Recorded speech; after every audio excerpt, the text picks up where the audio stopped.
The House of Sounds by M.P. Shiel.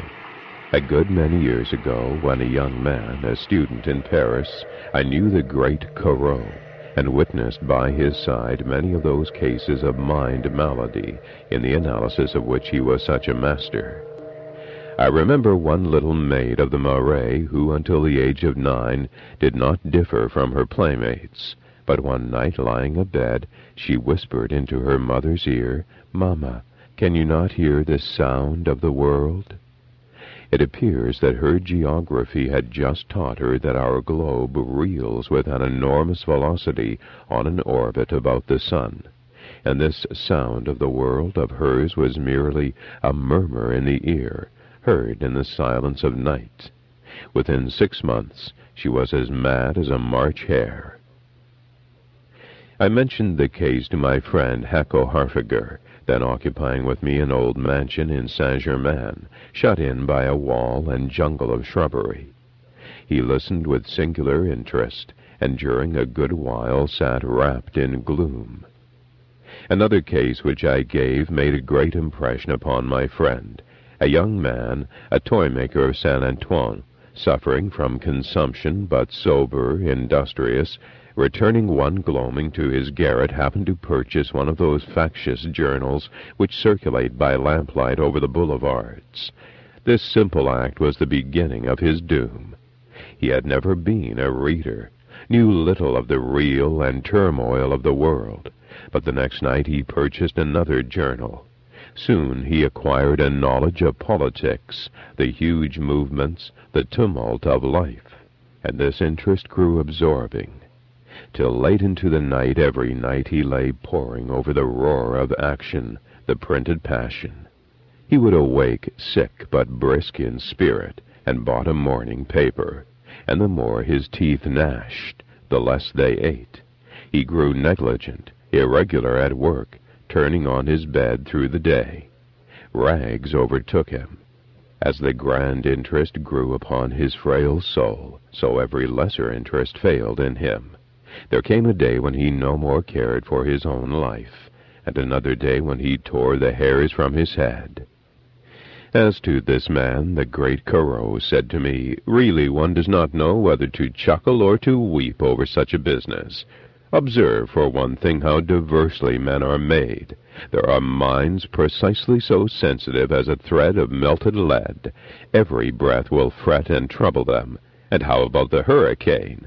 For such this scheme of things is clearly no fit habitation, but a machine of death, a baleful immense.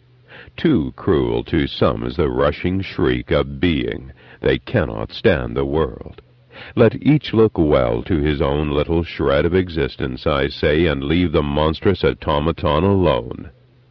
Here, in this poor toy-maker, you have a case of the ear. It is only the neurosis oxycoia. Grand was that Greek myth of the harpies. By them was this creature snatched away, or say caught by a limb in the wheels of the universe, and so perished. It is quite a ravishing exit. Translation in a chariot of flame. Only remember that the member first seized was the pinna he bent ear to the howl of the world, and ended by himself howling. Between chaos and our shoes' swings, I assure you, the thinnest film. I knew a man who had this oral peculiarity, that every sound brought him some knowledge of the matter causing the sound. A rod, for instance, of mixed copper and tin striking upon a rod of mixed iron and lead conveyed to him not merely the proportion of each metal in each rod, but some knowledge of the essential meaning and spirit, as it were, of copper, of tin, of iron, and of lead. Him also did the harpy snatch aloft.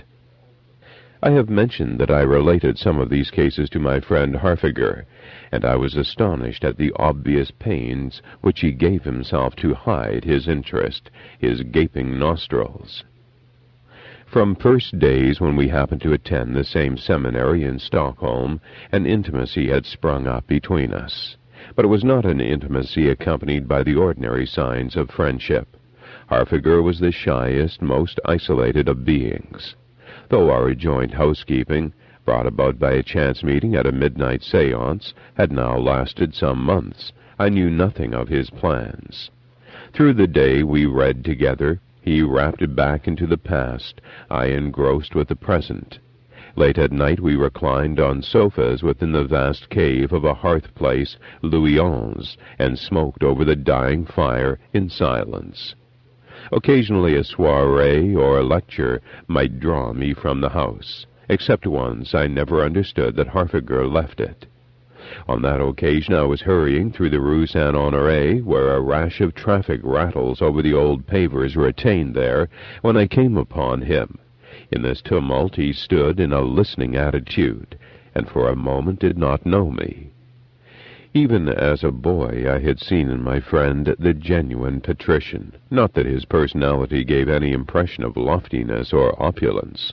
On the contrary, he did, however, suggest an incalculable ancientness, and I have known no nobleman who so bore in his expression the assurance of the essential prince, whose pale blossom is of yesterday and will perish tomorrow, but whose root shoots through the ages. This much I knew of Harfagar, also that on one or other of his islands north of Zetland lived his mother and an aunt, that he was somewhat deaf, but liable to 1,000 torments or delights at certain sounds, the whine of a door, the note of a bird. He was somewhat under the middle height and inclined to portliness. His nose rose highly aquiline from that sort of brow called the musical, that is, with temples which incline outward to the cheekbones, making breadth for the base of the brain, while the direction of the heavy-lidded eyes and of the eyebrows was a downward droop from the nose of their outer ends. He wore a thin chin-beard, but the feature of his face were the ears, which were nearly circular, very small and flat, without that outer curve called the helix. I came to understand that this had long been a trait of his race. Over the whole wan face of my friend was engraved an air of woeful inability, utter gravity of sorrow. One said Sardanapalus, frail last of the race of Nimrod. After a year I found it necessary to mention to Harfagar my intention of leaving Paris, as we reclined one night in our nooks within the fireplace. He replied to my tidings with a polite "Indeed," and continued to gloat over the grate. But after an hour turned to me and observed, "Well, it seems to be a hard world." Truisms uttered in just such a tone of discovery I occasionally heard from him, but his earnest gaze, his despondency, now astonished me. "Apropos of what?" I asked. "My friend, do not leave me." He spread his arms. I learned that he was the object of a devilish malice, that he was the prey of a horrible temptation, that a lure behind the hearth curtains, and left the apartment. When he returned, it was with a quarto tome bound in hide, which proved to be Hugh Gascoigne's Chronicle of Norse Families in English black letter. The passage to which he pointed I read as follows: "Now of these two brothers the older Harold, being of seemly personage and prowess, did go a pilgrimage into Denmark, where he repaired again home to Haltland, Setland, and with him fetched the amiable Thronda for his wife, who was a daughter of the Sank, the blood royal of Denmark, and his younger brother Sweyn, that was sad and debonair, but far surpassed the other in cunning, received him with all good cheer. But eftsoons, soon after, fell Sweyn sick for all his love that he had of Thronda his brother's wife. And while the worthy herald ministered about the bed where Sweyn lay sick, lo, Sweyn fastened on him a violent stroke with a sword, and with no longer tarrying enclosed his hands in bonds, and cast him in the bottom of a deep hold. And because Harold would not deprive himself of the governance of Thronda his wife, Sweyn cut off both his ears and put out one of his eyes, and after divers such torments was ready to slay him. But on a day the valiant Harold, breaking his bonds and embracing his adversary, did by the sleight of wrestling overthrow him, and escaped. Notwithstanding, he faltered when he came to the Somberg head, not far from the castle, and albeit that he was swift-foot, could no farther run, by reason that he was faint with the long plagues of his brother. And whilst he lay there in a swoon, did Sweyn come upon him, and when he had stricken him with a dart, cast him from Somberg head into the sea. Not long hereafterward did the Lady Thronda, though she knew not the manner of her lord's death, nor verily if he was dead or alive, receive Sweyn into favour, and with great gaudying and blowing of bemis trumpets did become his wife. And right soon they two went thence to sojourn in far parts. Now it befell that Sweyn was minded by a dream to have built a great mansion in Hjaltland for the homecoming of the Lady Thronda. Wherefore he called to him a cunning master workman, and sent him to England to gather men for the building of this lusty house, while he himself remained with his lady at Rome. Then came this architect to London, but passing thence to Hjaltland was drowned, he and his fears, his mates, all and some. And after 2 years, which was the time assigned, Sweyn Harfagar sent a letter to Hjaltland to understand how his great house did, for he knew not of the drowning of the architect. And soon after he received answer that the house did well, and was building on the isle of Rifa. But that was not the isle where Sweyn had appointed the building to be, and he was afeard, and near fell down dead for dread, because in the letter he saw before him the manner of writing of his brother Harold.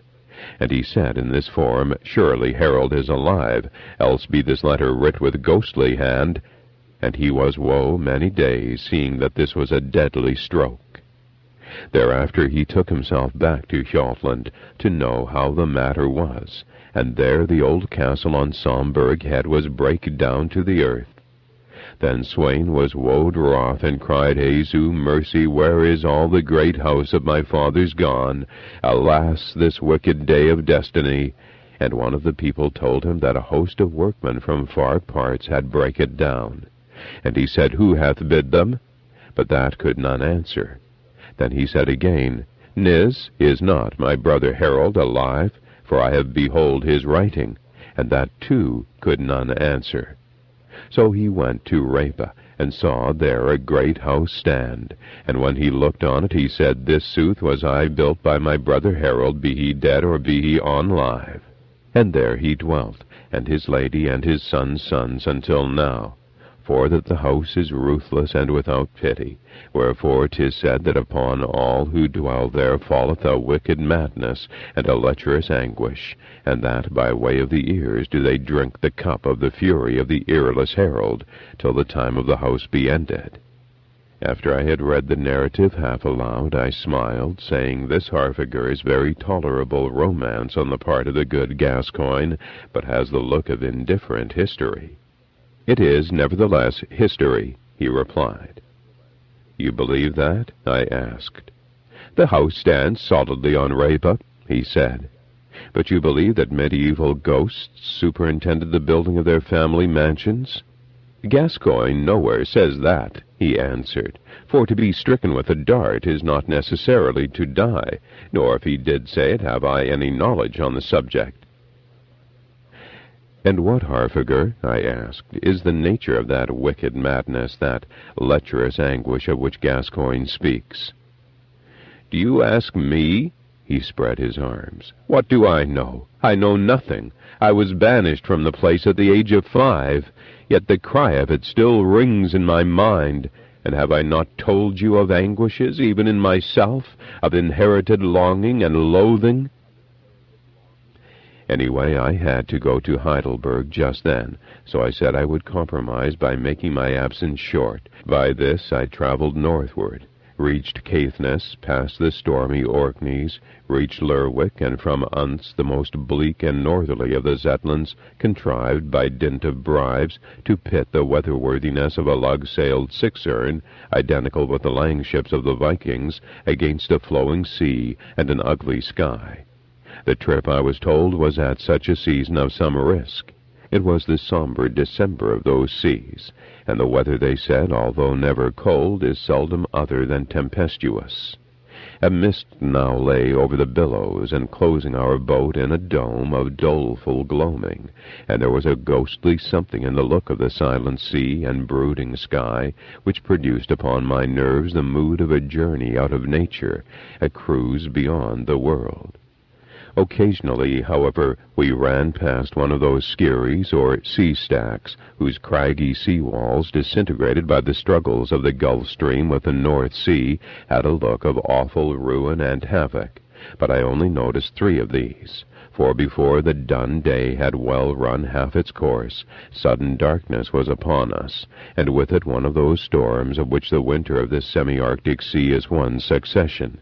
During the haggard glimpses of the following day, the rain did not stop, but before darkness had quite fallen, my skipper, who talked continuously to a mate of seal maidens and water horses and grulies, paused to point me out a mound of gloomier gray on the weather bow, which he said should be Rifa. Rifa, he said, was the center of quite a nest of those rosts, eddies, and cross-currents which the tidal wave hurls with complicated swirlings among all the islands. But at Rifa they ran with more than usual angriness, owing to the row of sea crags which garrisoned the land around.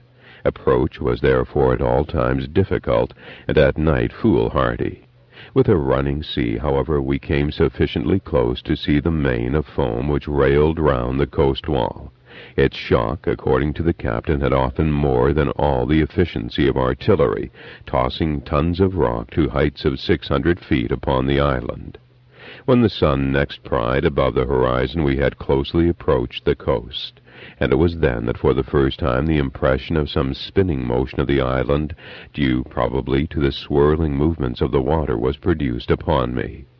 We effected a landing at a voe or sea arm on the west coast, the east, though the point of my aim was out of the question on account of the swell. Here I found in 2 skios or sheds, thatched with field 5 or 6 seamen, who gained a livelihood by trading for the groceries of the great house on the east, and taking one of them for a guide, I began the climb of the island. Now, during the night in the boat I had been aware of a booming in the ears, for which even the roar of the sea round the coast seemed insufficient to account, and this now, as we went on, became immensely augmented, and with it once more that conviction within me of spinning motions. Rifa I found to be a land of precipices of granite and flaggy gneiss. At about the center, however, we came upon a tableland, sloping from west to east and covered by a lot of lochs, which sullenly flowed into one another. I could see no shore eastward to this chain of waters, and by dint of shouting to my leader and bending ear to his shoutings, I came to know that there was no such shore. I say shout, for nothing less could have sounded through the steady bellowing as of 10,000 bisons that now resounded on every side. A certain trembling, too, of the earth became distinct. In vain, meantime, did the eye in its dreary survey seek a tree or shrub, for no kind of vegetation save peat could brave for a day the perennial tempest of this benighted island. Darkness, half an hour after noon, commenced to fall upon us, and it was soon afterwards that my guide, pointing down a defile near the east coast, hurriedly started back upon the way he had come. I bawled a question after him as he went, but at this point the voice of mortals had ceased to be in the least audible. Down this defile, with a sinking of the heart and a singular sickness of giddiness, I passed, and on reaching its end, emerged upon a ledge of rock which shuddered to the immediate onsets of the sea, though all this part of the island was, besides, in the grip of an ague not due to the great guns of the sea. Hugging a crag of cliff for steadiness from the gusts, I gazed forth upon a scene not less eerily dismal than some drear district of the dreams of Dante. 3 skerries, flanked by stacks as fantastic and twisted as a witch's finger, and giving a home to hosts of osprey and skart, seal and walrus, lay at some fathoms distance, and from its rush among them the sea, in blanched, tumultuous, but inaudible wrath, like an army with banners, ranted toward the land.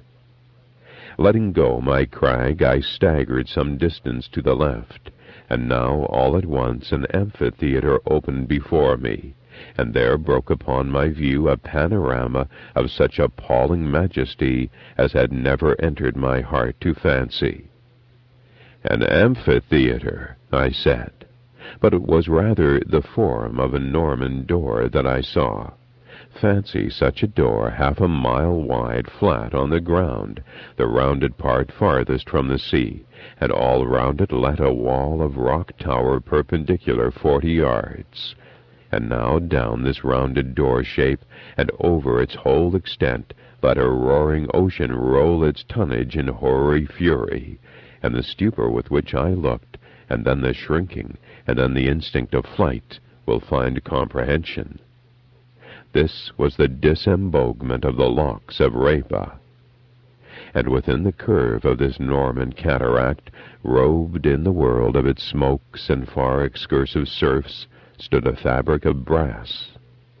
The last beam of the day had now nearly passed, but I could still see through the mist which bleakly nimbused it, as in tears, that the building was low in proportion to the hugeness of its circumference, that it was roofed with a dome, and that round it ran 2 rows of Norman windows, the upper smaller than the lower. Certain indications led me to infer that the house had been founded upon a bed of rock, which lay circular and detached within the curve of the cataract. But this nowhere emerged above the flood, for the whole floor which I had before me dashed one reeking deep river to the beachless sea, passage to the mansion being made possible by a massive causeway bridge, with arches, all bearded with seaweed. Descending from my ledge, I passed along it, now drenched in spray, and as I came nearer could see that the house, too, was to half its height more thickly bearded than an old hull with barnacles, and every variety of bright seaweed. Also, what was very surprising, that from many spots near the top of the brazen wall ponderous chains, dropping beards, reached out in rays, so that the fabric had the aspect of a many-anchored ark. But without pausing to look closely, I pushed forward, and rushing through the smooth waterfall which poured all round from the roof, by one of its many porches I entered the dwelling. Darkness now was around me, and sound. I seemed to stand in the center of some yelling planet, the row resembling the resounding of many thousands of cannon, punctuated by strange crashing and breaking uproars. And a sadness descended upon me. I was near to tears. Here, I said, is the place of weeping, not elsewhere is the vale of sighing. However, I passed forward through a succession of halls, and was wondering where to go next, when a hideous figure with a lamp in his hand stamped towards me. I shrank from him. It seemed the skeleton of a lank man wrapped in a winding sheet, till the light of one tiny eye and a film of skin over a portion of the face reassured one. Of ears he showed no sign. His name, I afterwards learned, was Eighth, and his appearance was explained by his pretense, true or false, that he had once suffered burning, almost to the cinder stage, but had somehow recovered. With an expression of malice and agitated gestures, he led the way to a chamber on the upper stage, where, having struck light to a taper, he made signs toward a spread table, and left me. For a long time I sat in solitude, conscious of the shaking of the mansion, though every sense was swallowed up and confounded in the one impression of sound. Water, water was the world, a nightmare on my breast, a desire to gasp for breath, a tingling on my nerves, a sense of being infinitely drowned and buried in boundless deluges. And when the feeling of giddiness, too, increased, I sprang up and paced, but suddenly stopped, angry, I scarce knew why, with myself. I had, in fact, caught myself walking with a certain hurry, not usual with me, not natural to me, so I forced myself to stand and take note of the hall. It was large and damp with mists, so that its tattered but rich furniture looked lost in it, its center occupied by a tomb bearing the name of a Harfagar of the 14th century, and its walls old panels of oak. Having drearily seen these things, I waited on with an intolerable consciousness of solitude, but a little after midnight the tapestry parted, and Harfagar with a rapid stalk walked in. In 12 years my friend had grown old. He showed, it is true, a tendency to portliness, yet to a knowing eye he was in reality tabid, ill-nourished, and his neck stuck forward from his chest, and the lower part of his back had quite a forward bend of age, and his hair floated about his face and shoulders in a wildness of awful whiteness, while a white chin-beard hung to his chest. His dress was a robe of bauge, which as he went waved a flaunt from his bare and hairy shins, and he was shod in those soft slippers called rivelins. To my astonishment he spoke. When I passionately shouted that I could gather no fragment of sound from his moving mouth, he clapped both his palms to his ears, and then anew besieged mine, but again without result. And now, with an angry throw of the hand, he caught up his taper and walked from the apartment. There was something strikingly unnatural in his manner, something which reminded me of the skeleton eighth. An excess of zeal, a fever, a rage, a loudness, an eagerness of gait, a great extravagance of gesture. His hand constantly dashed whiffs of hair from a face which, though of the saffron of death, had red eyes, thick-lidded eyes, fixed in a downward and sideward gaze.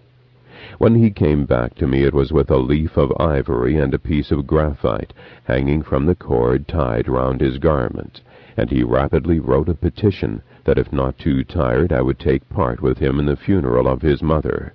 I shouted assent. Once more he clapped his palms to his ears, then wrote, "Do not shout, no whisper in any part of the building is inaudible to me." I remembered that in early life he had been slightly deaf.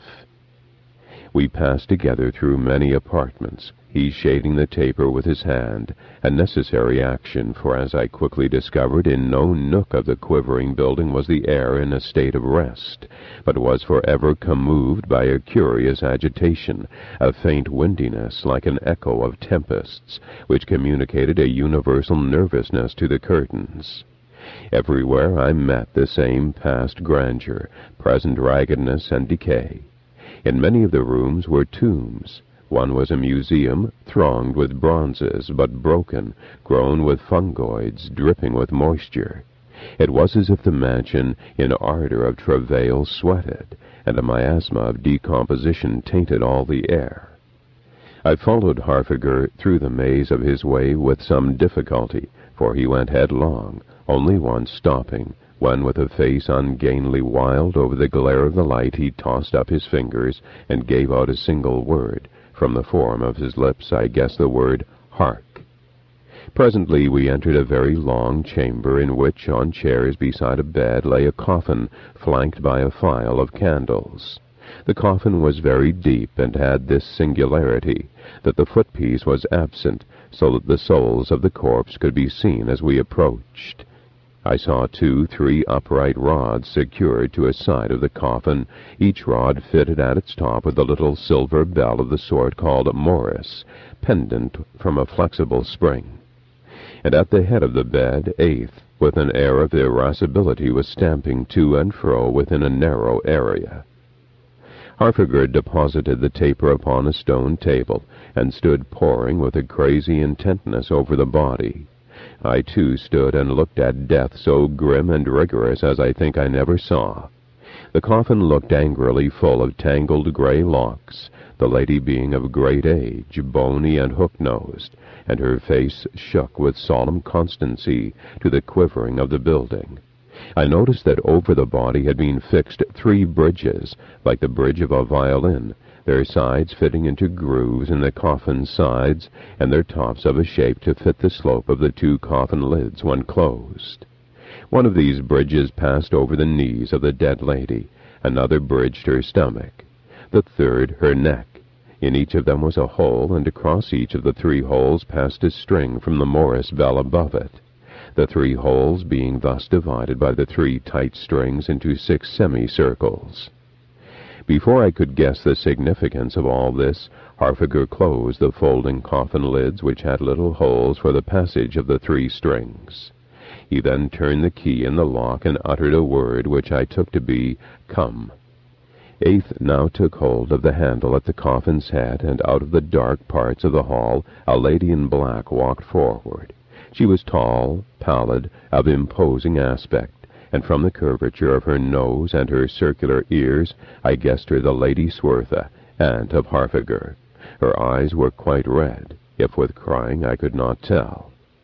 Harfagar and I taking each a handle near the coffin foot, and the lady bearing before us one of the black candlesticks, the obsequies began. When I got to the doorway, I noticed in a corner there 2 more coffins engraved with the names Harfagar and his aunt. Thence we wound our way down a wide stairway winding to a lower floor, and descending thence still lower by narrow brass steps came to a portal of metal, where the lady, depositing the candlestick, left us. The chamber of death into which we now bore the body had for its outer wall the brazen outer wall of the whole house at a spot where this closely approached the cataract, and was no doubt profoundly drowned in the world of surge without, so that the earthquake there was urgent. On every side the place was piled with coffins, ranged high and wide upon shelves, and the huge rush and scampering which ensued on our entrance proved it the paradise of troops of rats. As it was inconceivable that these could have eaten a way through 16 brazen feet, for even the floor here was brazen, I assumed that some fruitful pair must have found in the house on its building an ark from the waters. Even this guess, though, seemed wild, and Harfagar afterwards confided to me his suspicion that they had, for some reason, been placed there by the original builder. We deposited our load upon a stone bench in the center, whereupon Eighth made haste to be away. Harfagar then repeatedly walked from end to end of the place, scrutinizing with many a stoop and peer and upward stretch the shelves and their props. Could he, I was led to wonder, have any doubts as to their soundness? Damp, in fact, and decay pervaded everything. A bit of timber which I touched crumbled to dust under my thumb. He presently beckoned to me, and with yet one halt and "hark" from him, we passed through the house to my chamber, where, left alone, I paced about, agitated with a vague anger, then tumbled to an agony of slumber. In the far interior of the mansion, even the bleared day of this land of bleakness never rose upon our gloom, but I was able to regulate my gettings up by a clock which stood in my chamber, or I was called by Harfagar, with whom in a short time I renewed more than all our former friendship. That I should say more is curious, but so it was, and this was proved by the fact that we grew to take and to excuse freedoms of speech and of manner which, as 2 persons of more than usual reserve, we had once never dreamed of permitting to ourselves in respect of each other. Once, for example, in our pacings of aimless haste down passages that vanished in shadow and length of perspective remoteness, he wrote that my step was very slow. I replied that it was just such a step as suited my then mood. He wrote, "You have developed a tendency to fret." I was very offended, and said, "Certainly there are more fingers than one in the world which that ring will fit." Another day he was no less than rude to me for seeking to reveal to him the secret of the unhuman keenness of his hearing and of mine, for I too, to my dismay, began, as time passed, to catch hints of shouted sounds. The cause might be found, I asserted, in a fervor of the auditory nerve, which, if the cataract was absent, the roar of the ocean and the row of the perpetual tempest round us might by themselves be sufficient to bring about. His own ear interior, I said, must be inflamed to an exquisite pitch of fever, and I named the disease to him as the pericusis willissu. When he frowned assent, I, quite undeterred, proceeded to relate the case that had occurred within my own experience of a very deaf lady who could hear the drop of a pin in a railway train. As a footnote, such cases are known to many medical men. The concussion on the deaf nerve is the cause of the acquired sensitiveness, nor is there any limit to that sensitiveness when the tumult is immensely augmented. And now he made me the reply. Of ignorant people I am accustomed to consider the mere scientist the most ignorant. But I, for my part, regarded it as merely far-fetched that he should pretend to be in the dark as to the morbid state of his hearing. He himself, indeed, confessed to me his own, Eighth's, and the Lady Swertha's proneness to paroxysms of vertigo. I was startled, for I had myself shortly previously been aroused out of sleep by feelings of reeling and nausea, and an assurance that the room furiously flew round with me. The impression passed away, and I attributed it, perhaps hastily, to some disturbance in the nerve endings of the labyrinth or inner ear. In Harfagar, however, the conviction of whirling motions in the house, in the world, got to so horrible a degree of certainty that its effects sometimes resembled those of lunacy or energumenal possession. Never, he said, was the sensation of giddiness altogether dead in him. Seldom the sensation that he gazed with stretched-out arms over the brink of abysms which wooed his half-consenting foot. Once, as we walked, he was hurled, as by unearthly powers, to the ground, and there for an hour sprawled, bathed in sweat, with distraught bedazzlement and amaze in his stare, which watched the racing walls. He was constantly racked, moreover, with the consciousness of sounds so peculiar in their character that I could account for them on no other supposition than that of a tinnitus infinitely sick. Through the roar there sometimes visited him, he told me, the lullaby of some bird, from the burden of whose song he had the consciousness that she derived from a very remote country, was of the whiteness of foam, and crusted with a comb of mauve. Or else he knew of accumulated human tones, distant yet articulate, busily contending in volubility, and in the end melting into a medley of musical movements. Or anon he was shocked by an infinite and imminent crashing, like the monstrous racket of the crackling of a cosmos of crockery round his ears. He told me, moreover, that he could frequently see, rather than hear, the party-colored wheels of a mazy sphere music, deep, deep within the black dark of the cataract's roar. These impressions, which I protested must be merely entotic, had sometimes a pleasing effect upon him, and he would stand long to listen with a lifted hand to their seduction. Others again inflamed him to a mad anger. I guessed that they were the cause of those harks that at intervals of about an hour did not fail to break from him. But in this I was wrong, and it was with a thrill of dismay that I soon came to know the truth. For as we were once passing by an iron door on the lower floor, he stopped, and for some minutes stood listening with a leer most keen and cunning. Presently the cry, "Hark!" escaped him, and he then turned to me and wrote on the tablet, "Did you not hear?" I had heard nothing but the roar, and he howled into my ear in sounds now audible to me as an echo, caught far off in dreams, "You shall see."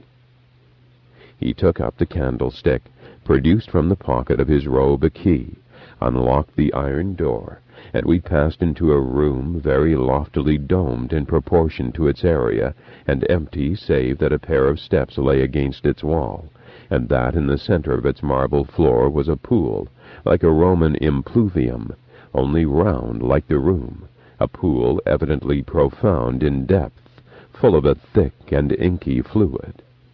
I was very perturbed by its present aspect, for as the candle burned upon its surface I observed that this had been quite recently disturbed, in a style for which the shivering of the house could not account, since ripples of slime were now rounding out from its middle to its brink.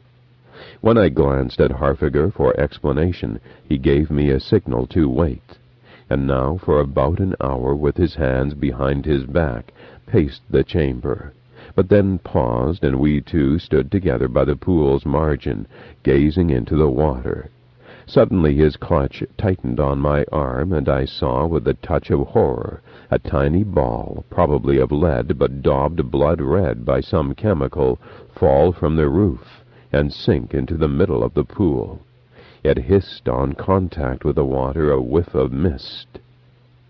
"In the name of all that is sinister," I whispered, "what thing is this?"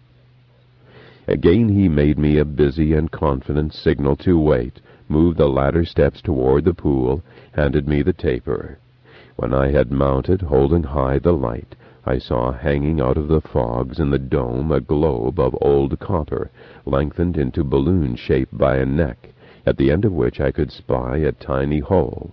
Painted over the globe was barely visible in red print letters Harfagar House, 1389, then a dash, 188. I was down quicker than I went up. "But the meaning?" I panted. "Did you see the writing?" "Yes." "The meaning?" I asked. He wrote, "By comparing Gascoigne with Trunster, I find that the house was built about 1389. "But the last figures?" I asked. "After the last 8, he replied, "there is another figure not quite obliterated by a tarnish spot." "What figure?" I asked. "It cannot be read," he wrote, "but may be surmised. As the year 1888 is now all but past, it can only be the figure 9. "Oh, you are depraved in mind," I cried, very irritated. "You assume, you state, in a manner which no mind trained to base its conclusions on facts can bear with patience." "And you are irrational," he wrote. "You know, I suppose, the formula of Archimedes by which the diameter of a globe being known, its volume also is known? Now, the diameter of that globe in the dome I know to be 4½ feet, and the diameter of the leaden walls about the third of an inch. Supposing, then, that 1389 was the year in which the globe was full of balls, you may readily calculate that not many fellows of the 4,000,000 and odd which have since dropped at the rate of 1 an hour are now left within. The fall of the balls cannot persist, and probably for its action upon the vibration of the mansion the balls are retarded in their fall. That was a matter well within the skill of the medieval mechanic, the inventor of the clock. But this at least is clear, that one element of their retardation is the smallness of the aperture through which they have to pass, that this element, by known laws of statics, will cease to operate when no more than 3 balls remain, and that consequently the last 3 will fall at almost the same instant." "In heaven's name," I exclaimed, careless now what folly I poured out, "but your mother is dead, Harfagar. Do you deny that there remain but you and the Lady Swertha?" A glance of disdain was all the answer he then gave me as to this. But he confessed to me a day later that the leaden drops were a constant sorrow to his ears, that from hour to hour his life was a keen waiting for their fall, that even from his brief sleeps he infallibly started awake at each descent, that in whatever region of the mansion he chanced to be, they found him out with a crashing loudness, and that each crash tweaked him with a twinge of anguish within the ear. I was therefore shocked at his declaration that these droppings had now become as the life of life to him, had acquired an entwining so close with the tone of his mind that their ceasing might even mean for him the reeling of reason, at which confession he sobbed with his face buried as he leant upon a column. When this paroxysm was past, I asked him if it was out of the question that he should once for all cast off the fascination of the horologe and escape with me from the place. He wrote in mysterious reply, "A 3-fold cord is not easily broken." I started, asking how 3-fold. He wrote with a bitter smile, "To be in love with pain, to pine after aching, is not that a wicked madness?" I stood astonished that he had unconsciously quoted Gascoigne. "A wicked madness, a lecherous anguish. You have seen my aunt's face," he proceeded. "Your eyes were dim if you did not see in it an impious calm among men, and serious among the sons. At such periods the rains descended and the floods came, even as in the first world deluge, those roasts or eddies which ever encircled Reba, spurning then the bands of lateral space, burst aloft into a whirl of water spouts, to dance about the little land, upon which, converging, some of them discharged their waters, and the locks which flowed to the cataract thus redoubled their volume, and crashed with redoubled roar. Harfagar said it was miraculous that for 18 years no such grand event had transacted itself at Reba. "And what," I asked, "in addition to the dropping balls and the prospect of an increase of sound, is the third strand of that threefold cord of which you have spoken?" For answer he led me to a circular hall, which he said he had ascertained to be the center of the circular mansion. It was a very large hall, so large as I think I never saw, so large that the amount of wall lighted at one time by the candle seemed nearly flat, and nearly the whole of its area from floor to roof was occupied by a column of brass, the space between the wall and column being only such as to admit of a stretched-out arm. This column, Harfagar wrote, goes up to the dome and passes beyond it. It goes down to the lower floor, and passes through that. It goes down thence to the brazen flooring of the vaults, and passes through that into the bedrock. Under each floor it spreads out, helping to support the floor. What is the precise quality of the impression which I have made upon your mind by this description?" "I do not know," I answered, turning from him. "Ask me none of your enigmas, Harfagar. I feel a giddiness." "But answer me," he said. "Consider the strangeness of that brazen lowest floor, which I have discovered to be some 6 feet thick, and whose under surface I have reason to think is somewhat above the bedrock. Remember that the fabric is at no point fastened to the column. Think of the chains which ray out from the outer wall, apparently anchoring the house to the ground." One day, however, as I read, he interrupted me with the sentence, apropos of nothing, "What I cannot understand is that you, a scientist, should believe that life ceases with the ceasing of breathing." And from that moment the tone of our reading changed.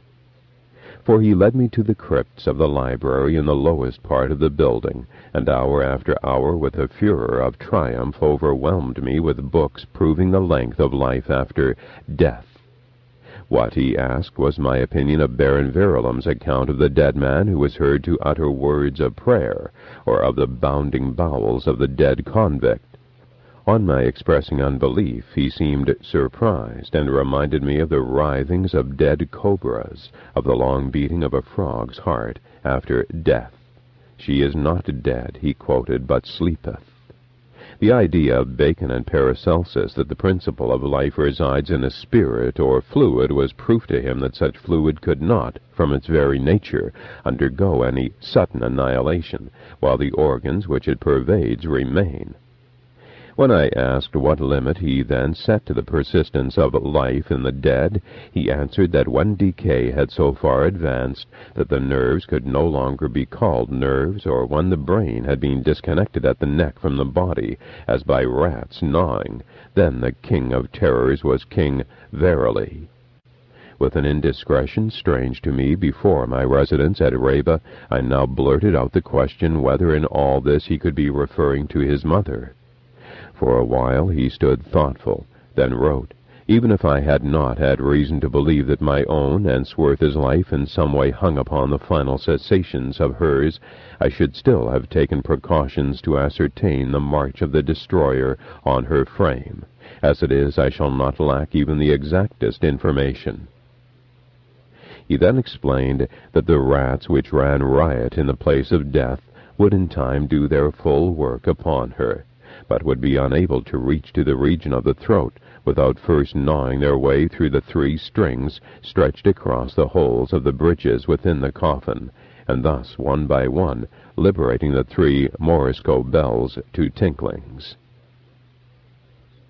The winter solstice had gone. Another year began.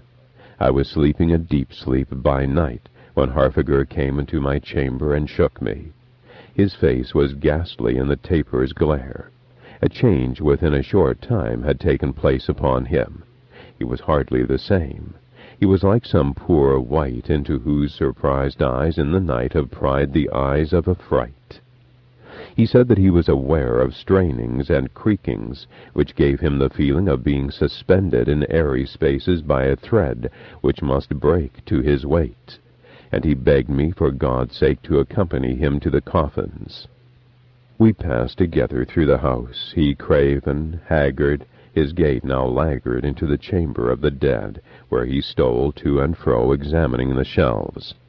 Out of the footless coffin of the dowager trembling on its bench I saw a water-rat crawl, and as Harfagar passed beneath one of the shortest of the shelves which bore one coffin, it suddenly dropped from a height to dust at his feet.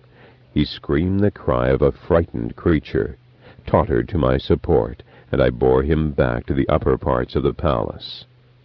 He sat with his face buried in a corner of a small chamber, doddering, overtaken as it were with the extremity of age, no longer marking with his hark the fall of the leaden drops. To my remonstrances he responded only with a moan, "So soon." Whenever I looked for him I found him there, his manhood now collapsed in an ague. I do not think that during this time he slept. On the second night, as I was approaching him, he sprang suddenly upright with the outcry, "The first bell is tinkling!" And he had scarcely screamed it when, from some long way off, a faint wail, which at its origin must have been a fierce shriek, reached my now feverish ears. Harfagar, for his part, clapped his palms to his ears and dashed from his place, I following in hot chase through the black breadth of the mansion, till we came to a chamber containing a candelabrum and erased in faded red. On the floor in swoon lay the Lady Swertha, her dark grey hair in disarray, wrapping her like an angry sea, tufts of it scattered, torn from the roots, and on her throat prints of strangling fingers. We bore her to her bed in an alcove, and having discovered some tincture in a cabinet, I administered it between her fixed teeth. In her rapt countenance I saw that death was not, and as I found something appalling in her aspect, shortly afterwards left her to Harfagar. When I next saw him, his manner had undergone a kind of change which I can only describe as gruesome. It resembled the officious self-importance seen in a person of weak intellect who spurs himself with the thought, "To business, the time is short," while his walk sickened me with a hint of a taxi locomotracy. When I asked him as to his aunt, as to the meaning of the marks of violence on her body, bending ear to his deep and unctuous tones, I could hear, "An attempt has been made upon her life by the skeleton 8th." He seemed not to share my astonishment at this thing, nor could give me any clear answer as to his reason for retaining such a servant, or as to the origin of 8th's service. 8th, he told me, had been admitted into the palace during the period of his own absence in youth, and he knew little of him beyond the fact that he was extraordinarily strong. Whence he had come, or how, no person except the Lady Swertha was aware, and she, it seems, feared, or at least persistently flinched from admitting him into the mystery. He added that, as a matter of fact, the lady, from the day of his coming back to Rifa, had with some object imposed upon herself a dumbness on all subjects, which he had never once known her to break through, except by an occasional note. With an ataxic strenuousness, with the airs of a drunken man constraining himself to ordered action, Harfagar now set himself to the doing of a host of trivial things. He collected chronicles, and arranged them in order of date. He docketed or ticketed packets of documents. He insisted upon my assistance in turning the faces of paintings to the wall. He was, however, now constantly stopped by bursts of vertigo, 6 times in a single hour being hurled to the ground, while blood frequently guttered from his ears. He complained to me in a tone of piteous wail of the wooing of a silver piccolo that continually seduced him. As he bent, sweating over his momentous nothings, his hands fluttered like aspen. I noted the movements of his whimpering lips, the rheum of his sunken eyes. Sudden doting had come upon his youth. On a day he threw it utterly off and was young and new. He entered my room, roused me from dreams. I observed the lunacy of bliss in his eyes, heard his hiss in my ear. "Up, the storm," he said. Ah, I had known it, in the nightmare of the night. I felt it in the air of the room. It had come. I saw it lurid by the lamplight on the hell of Harfagar's face. A glee burst at once into birth within me, as I sprang from my couch, glancing at the clock. It was 8 in the morning. Harfagar, with the naked stalk of some maniac prophet, had already taken himself away, and I started out after him. A deepening was clearly felt in the quivering of the edifice. Anon, for a second, it stopped still, as if breathlessly to listen. Its air was troubled with a vague gustiness. Occasionally there came to me, as it were, the noising of some far-off lamentation and voice in Rama, but whether this was in my ear or the screaming of the gale I could not tell. Or again I could hear one clear chord of an organ's vaunt. About noon I spied Harfagar, lamp in hand, running along a corridor with naked souls. As we met he looked at me, but hardly with recognition, and passed by. Stopped, however, and ran back to howl into my ear the question, "Would you see?" He then beckoned before me, and I followed to a very small opening in the outer wall, closed with a slab of brass. As he lifted the latch, the slab dashed inward with instant impetuosity, and tossed him a long way, while the breath of the tempest, braying through the brazen tube with a brutal bravura, caught and pinned me upon a corner of a wall, and all down the corridor a long crashing racket of crowds of pictures and couches followed. I nevertheless managed to push my way on the belly to the opening. Hence the sea should have been visible, but my senses were met by nothing but a vision of tumbled tenebrousness, and a general impression of the letter O. The sun of Rifa had gone out. In a moment of opportunity our two forces got the shutter shut again. "Come," he said. He had obtained a fresh glimmer and beckoned before me. "Let's go see how the dead fare in the great desolation."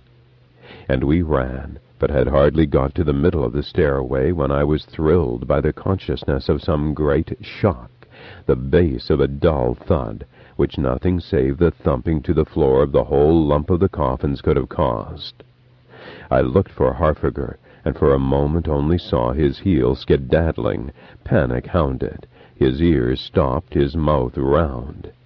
Then indeed fear reached me, a tremor in the audacity of my heart, a thought that now at any rate I must desert him in his extremity, and work out my own salvation.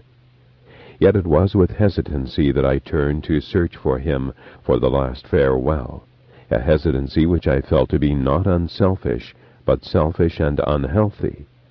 I rambled through the night seeking light, and having happened upon a lamp, proceeded to seek for Harfagar. Several hours went by in this way, during which I could not doubt from the state of the air in the house that the violence about me was being wildly heightened. Sounds as of screams, unreal, like the shriekings of demons, now reached my ears. As the time of night came on, I began to detect in the greatly augmented baritone of the cataract a fresh character, a shrillness, the whistle of a rapture, a malice, the menace of a rabies blind and deaf. It must have been at about the hour of 6 that I found Harfagar. He sat in an obscure room with his brow bowed down, his hands on his knees, his face covered with hair, and with blood from the ears.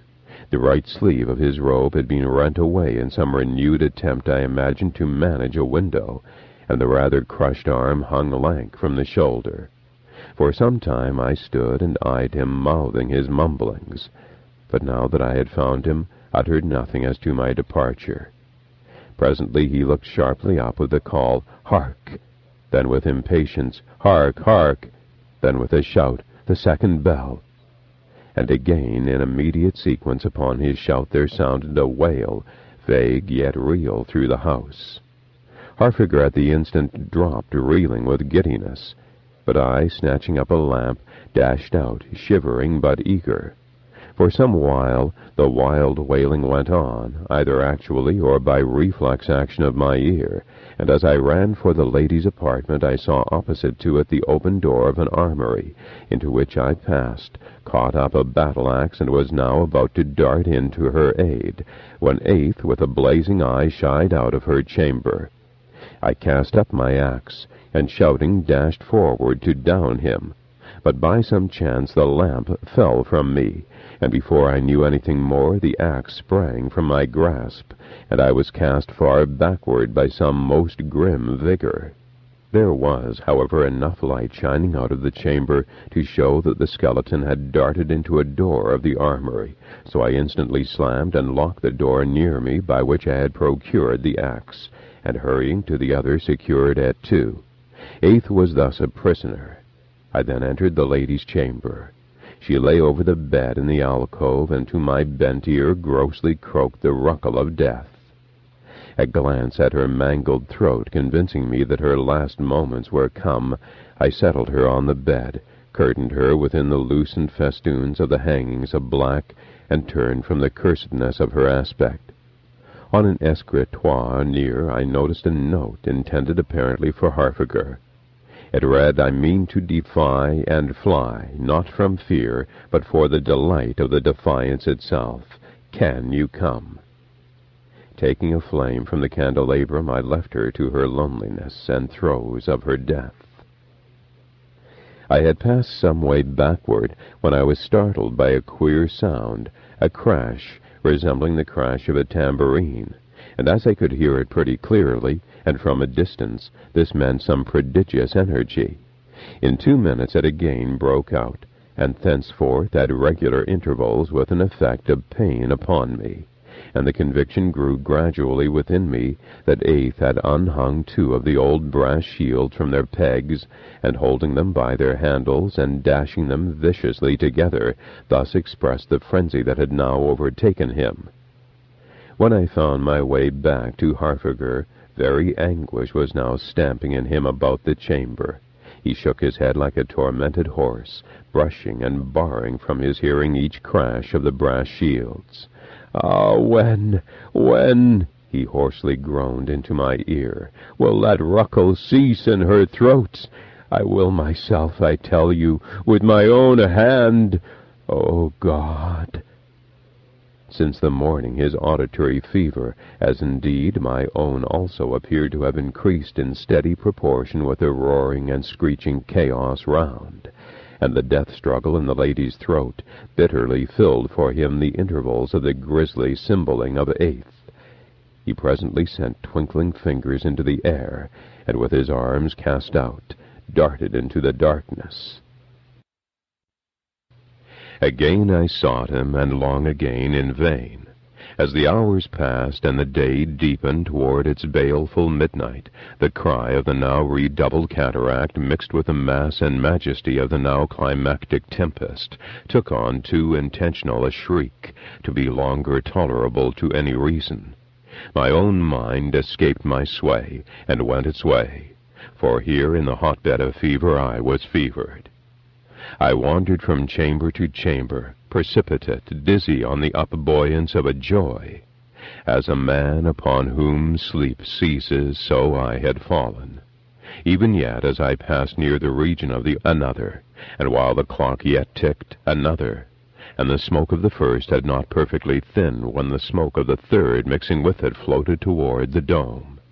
Understanding that the sands of the mansion were run, I, too, throwing up my arm, rushed from the spot, but was suddenly stopped in my flight by the sense of some stupendous destiny emptying its vials upon the edifice, and was made aware by a crackling racket, like musketry above, and the downpour of a world of waters, that some water-spout, in the waltz and whirl, had hurled its broken summit upon us, and burst through the dome.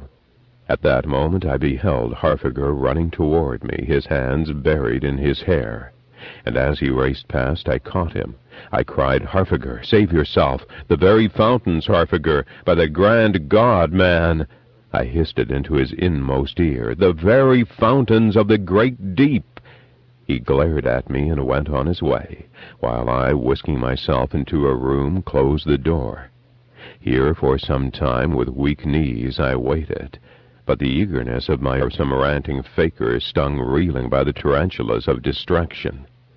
At one point, where the largest of the porticos protruded, the mansion began at every revolution to bump with grum shudderings against some obstruction. It bumped, and while the lips said 1, 2, 3, at 3 times bumped again. It was the menadism of mass. Swift, still swifter, in ague of flurry it raced, every portico a sail to the gale, racking its great frame to fragments. I, running by the door of a room littered with the ruins of a wall, saw through that livid moonlight Harfagar sitting on a tomb, a drum by him, upon which with a club in his bloody fist he feebly but persistingly beat. The speed of the leaning house had now attained the sleeping stage, that last pitch of the spinning top, and now, all at once, Harfagar dashed away the mat of hair which wrapped his face, sprang, stretched his arms, and began to spin giddily in the same direction as the mansion, nor less sleep-embathed, with lifted hair, with quivering cheeks. From such a sight I shied with retching, and staggering, plunging, presently found myself on the lower floor opposite a porch, where an outer door chancing to crash before me, the breath of the tempest smote freshly upon me. On this an impulse, partly of madness, more of sanity, spurred in my soul, and I spurted out of the doorway to be whirled far out into the limbo without. The river at once rushed me deep-drenched toward the sea, though even there, in that depth of whirlpool, a shrill din, like the splitting of a world, reached my ears.